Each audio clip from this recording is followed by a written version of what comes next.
Okay guys, so I have to make a video about this because for some reason I decided to mention it in a couple of my videos. So I have mentioned that I have an amphibian, which is really strange. So there's kind of really crazy news about this, and then there's really disappointing and sad news as well, because, I mean, it's dead. Just stay tuned, it'll make sense. Okay, so I've had this animal just over 2 weeks, and I was out biking in the morning, like I normally would, and it was the weirdest thing. So I'll pass by frogs a lot. I never hit frogs. I try to avoid them as much as I can. I probably should stop to get them off the road, but I mean, I figure they'll just go right back on the road, so I just hope for them. I actually see a lot of dead frogs, but anyway, I can't really do a whole lot about that. So I passed by this frog, and it was like walking, like not hopping, but like walking, which is normal for a frog, like honestly. I mean, if you see a frog on land, they'll just walk. And for some reason, that was just like the weirdest thing for me. Maybe I wasn't thinking right or something. And I passed by it, and I kept going. I was like, this is just weird. Something's weird about this. It was walking towards my like wheel when I went past it, and it just had no reaction, which again is actually kind of like normal for frogs or amphibians. Like, I don't know, they just don't have like that quick reaction time all the time. So I decided that I would turn around for it. So I mean, it wasn't too far back. I just turned around my bike and I went on back, and I came up on this toad actually, and I'm describing it as a frog because that's what I thought at the time. Like, I didn't get a good look at it, and again, I was biking, so I wasn't really paying attention. And it was just like, it was gonna be a pretty hot day that day, and it was just, I don't know, I stopped for it. So it turned out to be a toad that, weirdly enough, doesn't have any eyes or nostrils. And what I mean by that is that it's just completely like deformed. So here it is. It's dead now. I didn't kill it. Like, I want to clarify that. I'm not going to be super sad and disappointed and like crying in this video, because it's a toad without any eyes. And I really enjoyed it when it was alive, but I didn't have any hope for it. Like, honestly, I was like, when is this gonna die? So what was confusing to me was how big it was. Like, why wasn't it not already dead? But here it is. It's kind of weirdly colored right now, and that's strange. It was a lot darker like just earlier this morning, but I found it. It was kind of in a weird position. I picked it up, and I'm not gonna touch it now. I don't want to mess with like a dead thing, but there you can see absolutely a complete lack of eyes as well as a nose.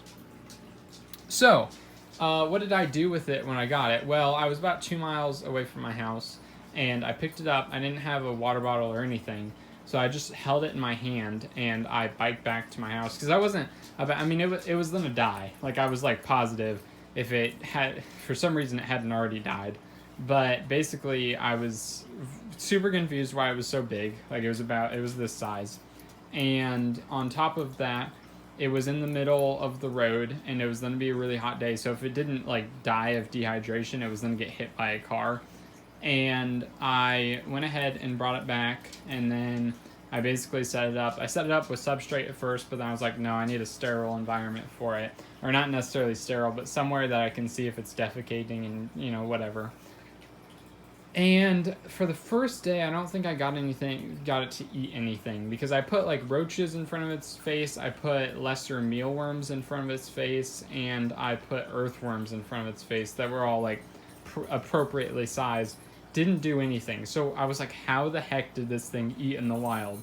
So eventually, I want to say a day or two after I'd gotten it, or yeah, something like that, I like slid a dead dubia roach, like a small one, like appropriate size dubia roach, into its mouth, and it ate it. So after that, that's what I've been doing, like every day, not necessarily every day, but like every other day maybe, because I didn't want to overfeed it, and it was kind of bloating a little bit, but I thought that was like pretty normal for amphibians. So I fed it yesterday. I fed it once yesterday, once the day before that, and I was going to kind of do that. And I would clean out its enclosure and do all that type of stuff. I was actually going to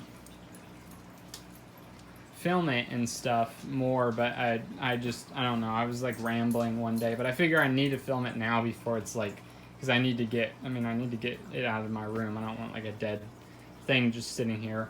But I wanted to tell you guys about it because I had filmed it a little bit and I'd mentioned it because I don't know. It's not that I on one side of me is like, if I hadn't mentioned it, I don't know that I would be doing a video on it because I would kind of just gloss it over.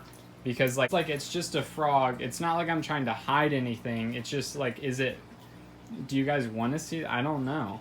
So because it's so weird, that's why I'm showing it, even though it is dead. And I feel really bad. But on one side of this, like I said, when I first got it, I was like, okay, so how long do we have with this animal? Like, how long is it going to be alive? I'm going to go ahead and close it up. I was thinking, I was like, is it going to live like a couple days, a week? I mean, I'm getting it to eat. It was defecating decently, not like super often, but I don't have any experience with amphibians, not any real experience, not any long-term experience with amphibians. So I didn't really know how everything was going to work. But to me, it seemed pretty healthy for, not having any eyes. So I was like, is it screwed up inside? What's going on? And I don't have any answers, but obviously it wasn't doing well enough. So I don't blame myself for this because it's the weirdest thing to find. So as far as I know, I helped it live longer, but I mean, quality of life was something that I would eventually question if I actually got to, keep it for a while. But because it couldn't do anything. That was one of the things that I noticed. It just sat for like in the same place, and I don't know if that's like, I mean, that's pretty normal for amphibians to a certain extent. I mean, some of them at least, or a lot of them, they kind of just sit and eat and defecate, which is what it could do pretty successfully. But I mean, it couldn't see anything, which was really interesting. I wanted to touch on that because normally they're somewhat like photophobic, like they're nocturnal. So it had no way of knowing day from night. Like, I don't know how amphibians sleep, or like if they have like I don't know if they actually sleep, but there was no way of that. So I didn't need to light its enclosure necessarily, but I didn't need to worry about its lighting either because it literally couldn't affect it. And it didn't need a hide, and it didn't need a bunch of things. Eventually, my plan was I would keep it in this same container. Like, there was nothing I was going to change there. But I was going to do like a bioactive substrate in there, so then it could dig, and I figured that was about as enriching an American toad without any eyes could get. But I'm very disappointed about this. Like I said, I had plans. Like, I was like, this is going to be pretty cool. Like, this could be a really cool thing, I guess, because, I don't know, it was really interesting. So I'm very disappointed, but like I said, I really, really wasn't surprised when I came home today that it had died. Like, I didn't have high expectations really, and I wasn't very hopeful, and that didn't affect anything I did with it. It's just that I was just being realistic with such a small, fragile animal that was already kind of screwed up in a way. So yeah, that's kind of this story. It's kind of strange. I don't know. This is just a weird video, I guess. But this is the story of the no-eyed toad.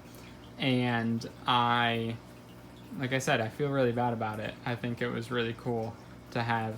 And this is it. Maybe I stressed it out. That could have been the thing. I went the last couple times I fed it, it like urinated on me, which I saw as a good sign. I was like, okay, well then it's like a good normal toad, like it's doing normal toad things, because that's very normal for a toad if you pick up any toad. But I'm not sure.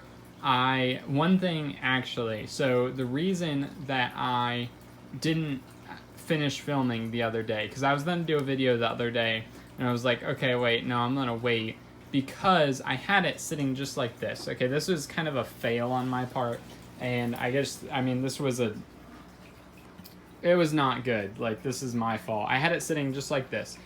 Like I said, it doesn't move. It never moves. There's nothing, no sign of life from it ever. And I just had it sitting here. When I was filming that, I had filmed like a segment or whatever like this. And then I tried to feed it, but I think it might have like thrown it up. It did that a couple times when I had to like crush the head of the roaches, because for some reason it wouldn't eat them if they were like too movie, I guess, or like, I don't know. So there was obvious problems with it, but considering it didn't have any eyes, it was eating and defecating pretty well. And I had set it just like this. I took my thing, I needed to fill it up to spray down, because I had just like put in new paper towel and stuff or something like that, or I was about to anyway.